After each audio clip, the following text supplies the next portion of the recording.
Cleaning dirty filters on your PowerGlide Pet is easy. We'll show you how. To start, turn off and unplug your vacuum.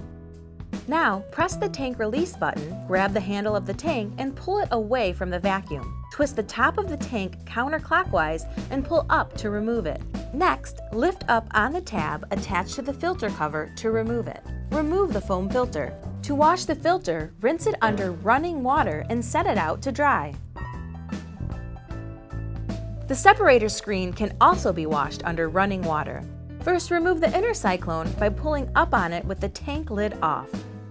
Pull the screen separator straight down off the inner cyclone to remove it. Now you can rinse it under running water. Then set it aside to dry. Wait until they are completely dry before putting them back. To reattach the separator screen, line up the flat edge on the top rim of the separator with the notch on the inner cyclone and push it on until it clicks into place. Insert the inner cyclone into the tank by lining up the smallest notch on the tank with the smallest tab on the silver rim of the cyclone.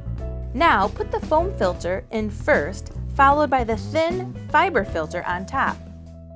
Reattach the tank top by lining up the arrow with the unlock symbol and twist clockwise to lock into place.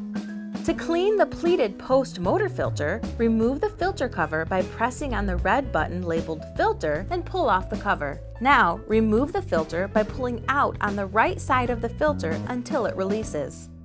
Gently tap on the edge of a wastebasket.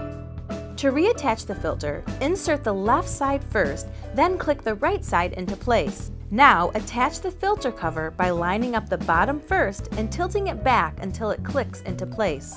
Place the dirt tank back on the machine by lining up the bottom and tilting it back until it clicks into place. Now you're ready to get back to cleaning with fresh filters.